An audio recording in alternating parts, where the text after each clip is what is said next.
Os impostos sobre a transmissão de herança poderão aumentar com a reforma tributária.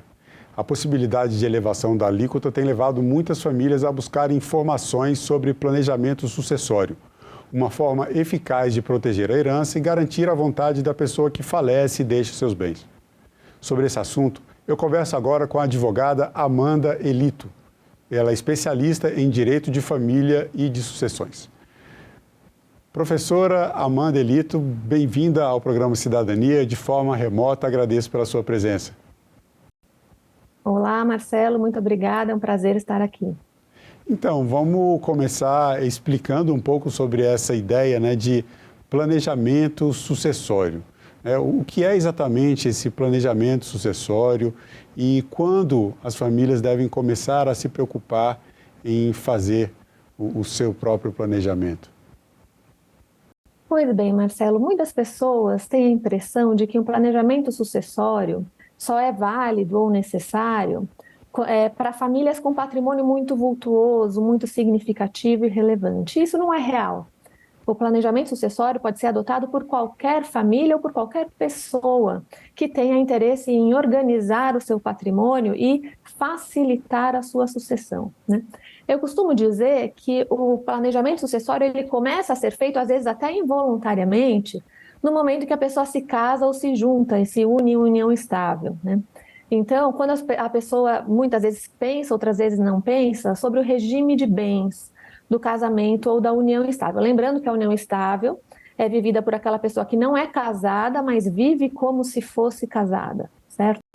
Então, nesse momento, as pessoas têm que se questionar qual é o regime de bens que eu quero adotar para a minha união, seja união estável ou casamento. E essa é uma decisão que vai ser muito determinante no que vai acontecer em termos financeiros e patrimoniais, tanto ao longo da união e do casamento, como em momentos de divórcio ou separação, ou mesmo no momento de uma eventual sucessão. O que a gente fala quando a gente diz sucessão, Marcelo, é falecimento, morte de algum dos cônjuges ou dos companheiros, certo? Então, o que a lei brasileira, a nossa legislação traz com relação a regime de bens?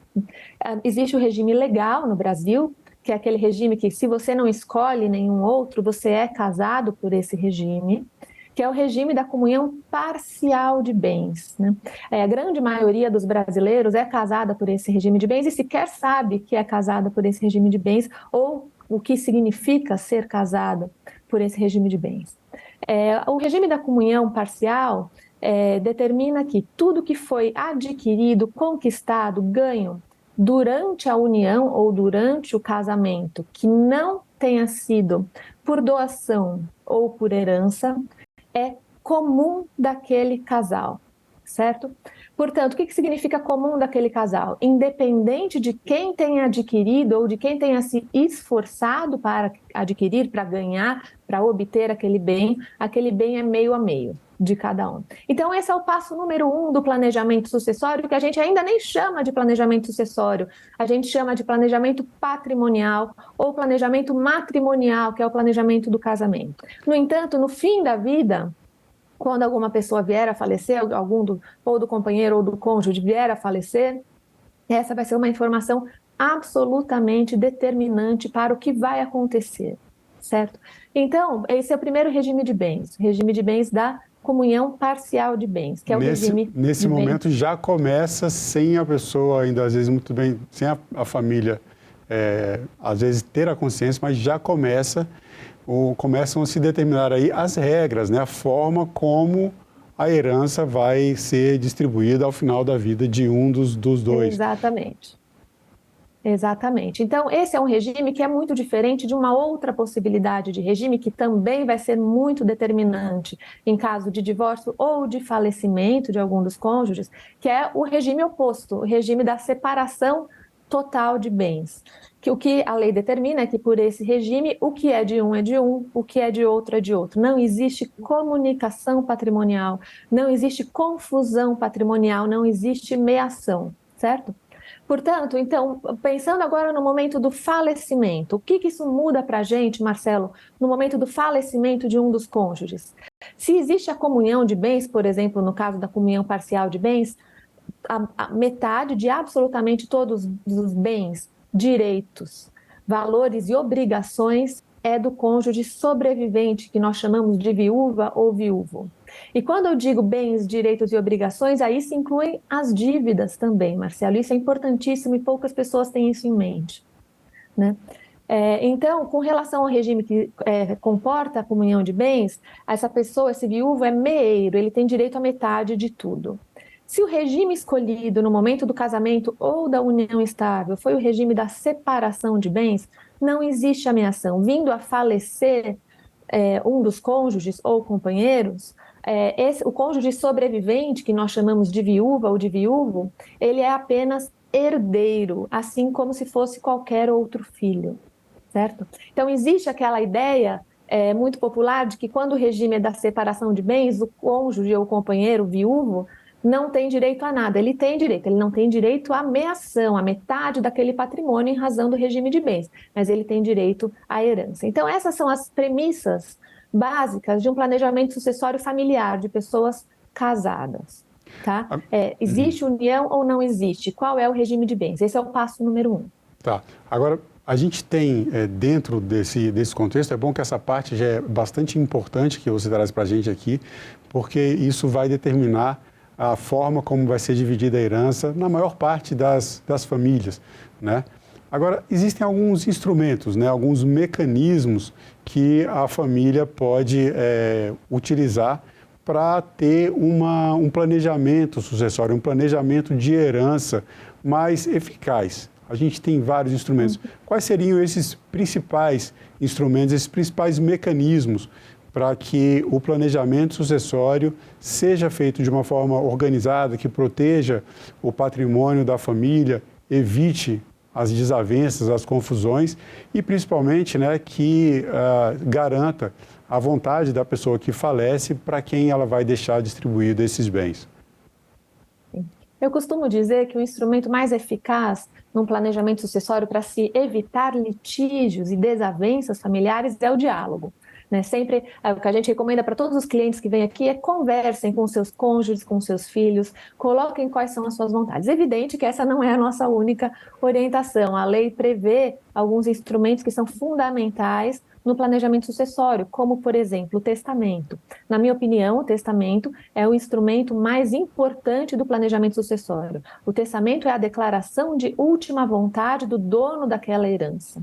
E ele deve seguir algumas regras legais para a sua elaboração. Por quê? Porque é um instrumento que ele passa a ter eficácia depois do falecimento de quem o fez. Então, em caso de qualquer dúvida, a pessoa não está mais lá para explicar o que ele quis dizer com aquilo. Então, é um instrumento solene, que a gente chama. Ele tem que ser feito com muito cuidado e em observância a todas as regras legais. Então, o testamento pode ser feito como um instrumento particular, tá? Para que a pessoa coloque quais são as suas vontades, como ele quer que seja dividido o patrimônio. Se ele quer deixar, por exemplo, determinado herdeiro ou a viúva respaldado de alguma forma em questões financeiras, em questão de moradia. Ele pode fazer no testamento também disposições morais, né? O que ele entende por correto para o prosseguimento da família na ausência desse patriarca ou dessa matriarca. Então, o testamento é importantíssimo e é sempre observado no momento do inventário. Né? Além disso, existe a possibilidade de se fazer doações em vida. Muitas pessoas falam de partilha em vida. Não é exatamente uma partilha em vida, é uma antecipação de herança mesmo. Então, se você respeitar as regras de herança mínima, que é a legítima, herança legítima, que é uma parcela mínima da herança que, por lei, deve ser destinada aos seus herdeiros necessários, que vai depender caso a caso, a depender do regime de bens, mas que sempre são os filhos, e em algumas possibilidades o viúvo e a viúva também, respeitando esse direito legítimo de herdeiros, você pode fazer disposições ainda em vida, doações. Lembrando que sempre uma doação de imóvel tem que ser por uma escritura pública e doação de outros bens pode ser por um instrumento particular. Então, o testamento e a doação são bastante importantes. Existem outros instrumentos também, Marcelo, que são um pouco mais apurados e nem sempre são necessários no planejamento sucessório, como, por exemplo, a criação de uma holding. Então, uma família com um patrimônio imobiliário significativo que explora financeiramente esse patrimônio por meio de aluguéis, recebimento de aluguéis, Muitas vezes, a depender do caso, é necessário que se estude caso a caso, mas muitas vezes é interessante que a criação de uma holding imobiliária com a integralização desses imóveis, para que essa renda de aluguel seja percebida por meio da pessoa jurídica, da holding, e, portanto, assim, a incidência tributária vai ser bastante reduzida, se comparada com o recebimento desses valores em nome de pessoa física. Tá? Então, esses são exemplos de possibilidades de planejamento sucessório. Quando eu comecei falando no início da nossa conversa que muitas pessoas têm a ideia de que planejamento sucessório é indicado apenas para pessoas, famílias com patrimônio significativo e vultuoso, isso não é real. Né? Por exemplo, muitas pessoas nos procuram, casais, jovens, independente do patrimônio, tipo de patrimônio, quantidade de patrimônio, e falam: eu tenho uma preocupação. Se algum dia acontecer alguma coisa comigo e com a minha esposa, os meus filhos que são menores de idade vão ser cuidados por quem? Quem vão ser as pessoas responsáveis pelos nossos filhos? Então, aí, isso é uma disposição que é própria de um testamento, que não é patrimonial. Né? É uma disposição civil, do dia a dia, uma preocupação afetiva, uma preocupação familiar. Amanda, então, o testamento também é indicado em casos assim. Tá. Agora, quando você fala do testamento, o testamento é vamos dizer assim, uma figura, né, já bastante conhecida, mas é comum as pessoas entenderem, né, do que se trata um testamento. Mas o testamento, para ele ter validade com todas essas questões que foram colocadas, inclusive questões como você trouxe aqui, que não dizem respeito exatamente a bens patrimoniais, como o caso, por exemplo, de quem cuidaria dos filhos, porque uma situação como essa que você nos traz, a gente pensa às vezes no casal jovem, mas há casais também que resolvem ter filhos numa etapa mais avançada da vida, e aí essa preocupação tem uma outra, um outro sentido, um outro significado. Mas sobre o testamento especificamente, para ele ter validade, é preciso que ele seja registrado em cartório. Existe testamento, ele tem que ter um registro judicial também, precisa de uma homologação de um advogado. O que as pessoas devem ter cuidado para não ficarem com aquele testamento de gaveta, achando que ali está tudo resolvido, quando chega o momento do falecimento, aquele documento que está feito, às vezes, à mão pela pessoa, pode não estar dentro das regras e perder a validade. Pode não ter validade, sim. É interessante falar, Marcelo, que o testamento, por lei, não exige a presença na assinatura de um advogado. Tá? No entanto, é muito recomendado que se procure um advogado para fazer um testamento, porque, como disse, o testamento é um ato solene, o testamento é um ato personalíssimo, muito delicado. Tá? Existem tipos de testamentos previstos na nossa legislação. O tipo mais seguro é o testamento público, que esse sim deve ser feito em cartório, é uma escritura pública como qualquer outra. Tá? Ele é acompanhado por 3 testemunhas e vai ser lavrado por um tabelião. Nesse momento, o tabelião vai verificar se as regras estão sendo seguidas, se está sendo respeitada a legítima dos herdeiros, e a pessoa, o testador, pode fazer as suas considerações nesse testamento. Então, esse é um testamento público. Por que nós dizemos que esse é o testamento mais seguro, Marcelo? Porque é impossível de se passar em branco com esse testamento. Quando a pessoa falece e os herdeiros vão fazer o inventário de bens, seja na modalidade judicial ou na modalidade extrajudicial, ou o juiz ou o cartório vão pedir uma certidão do colégio notarial para ver se existe testamento público ou não da pessoa que faleceu. O colégio notarial é um cartório de âmbito federal que reúne todas as informações com relação à elaboração de testamentos públicos no Brasil inteiro. Né? Então, se você faz um testamento público, você pode ter a tranquilidade de que no momento da sua sucessão, quando os seus herdeiros fizerem o seu inventário, esse testamento virá à tona, virá público. Quando eu digo virá público, no sentido de ser público para as pessoas envolvidas. Tá?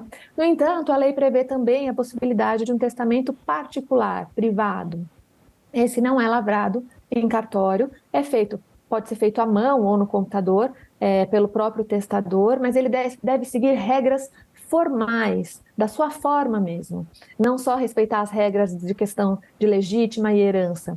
Então, por exemplo, não pode ter espaço em branco, tem que ser escrito sempre em primeira pessoa, tem que contar com mais testemunhas do que o testamento público. Então, é um testamento muito mais frágil. Por quê? Porque ele não é lavrado perante um tabelião público. E aí as pessoas me perguntam, mas e se esse testamento sumir? Eu faço um testamento particular, eu deixo guardado com uma amiga ou um próprio filho, e esse filho perde numa mudança, por exemplo. Acabou, esse testamento não existe mais. Por isso que ele é mais frágil.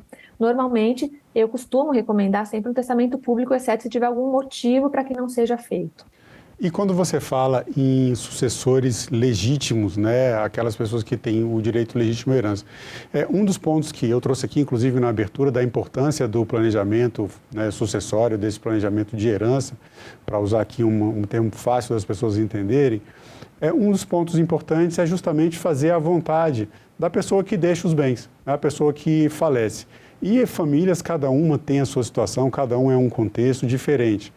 Então acontece de famílias em que a pessoa que falece às vezes se sente abandonado ou por algum outro tipo de problema dentro da família acaba querendo não transmitir parte da sua herança ou até não querendo transmitir a sua herança àqueles que seriam seus legítimos herdeiros, né? Filhos, cônjuge e por aí vai.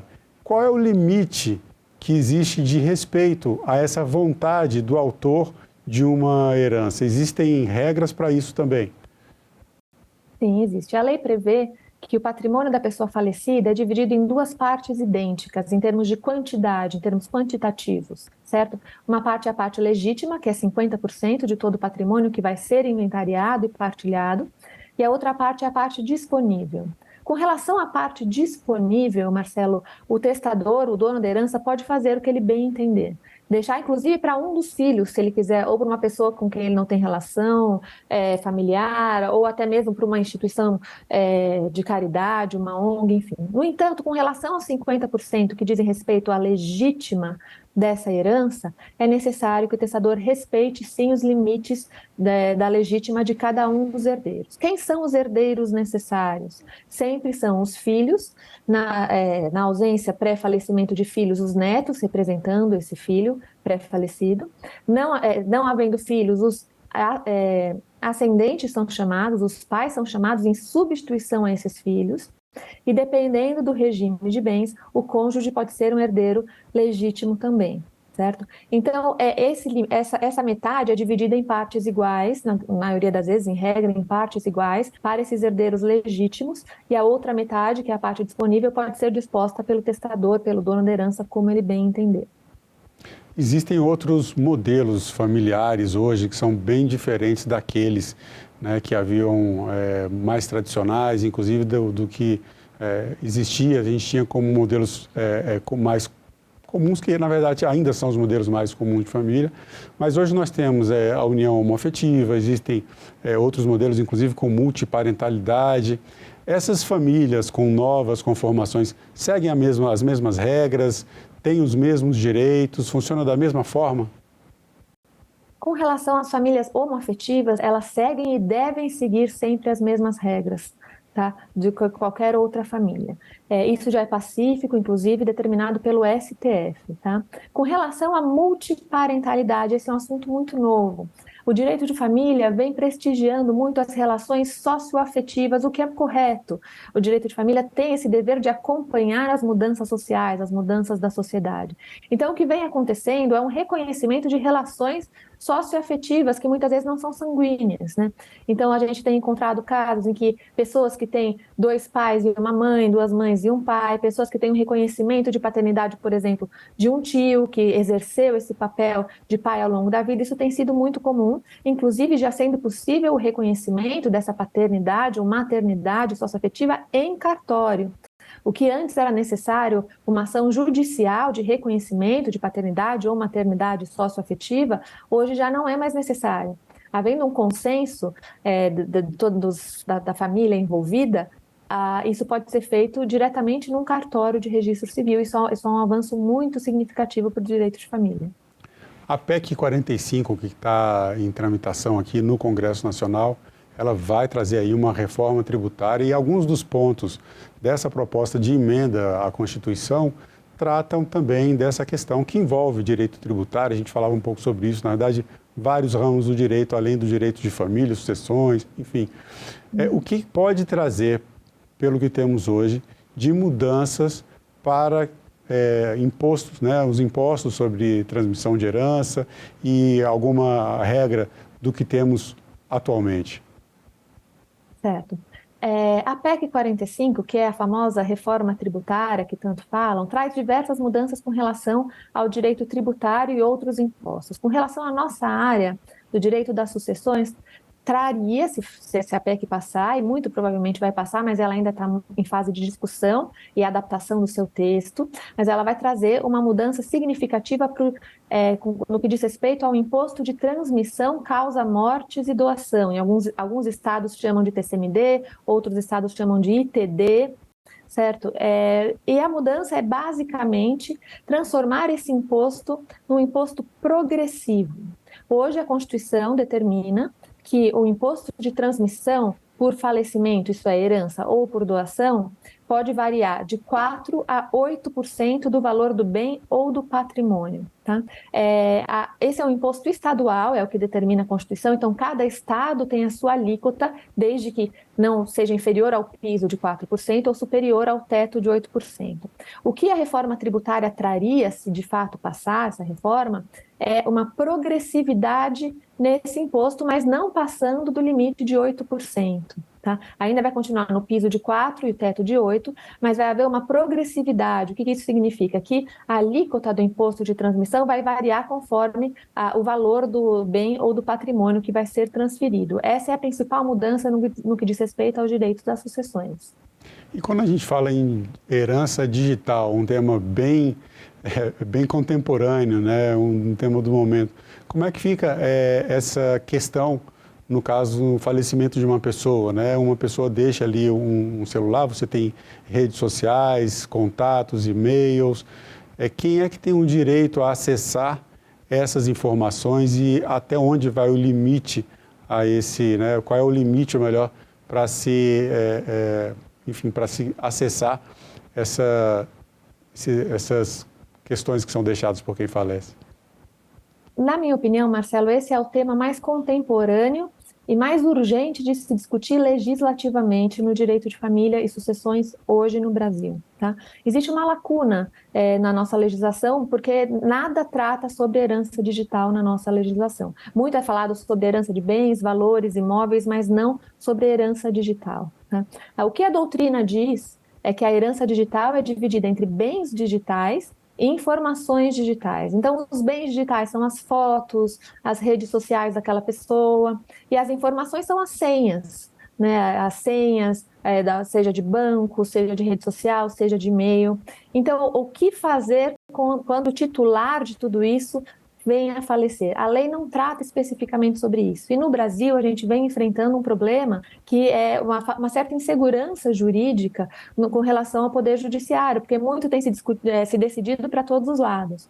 No entanto, o Brasil tem adotado uma postura um pouco mais conservadora. Então, quando, por exemplo, um herdeiro, um viúvo ou uma viúva entra com uma ação pedindo para que o Poder Judiciário determine a uma rede social que forneça a senha ou determine a uma empresa que forneça a senha de algum aparelho, normalmente as decisões no Brasil têm sido de negar, falar que isso é um direito personalíssimo da pessoa que faleceu, portanto esse direito falece junto com a pessoa, né?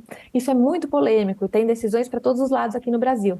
Mas para que se tenha uma ideia, por exemplo, nos Estados Unidos e outros países, Canadá, alguns países da Europa, tem se decidido de forma contrária.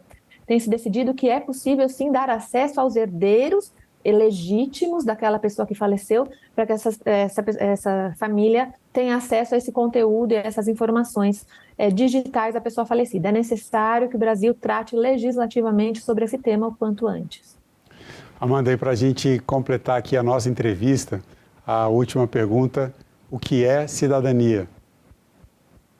É muito interessante essa pergunta, Marcelo. Eu costumo definir a cidadania como uma condição.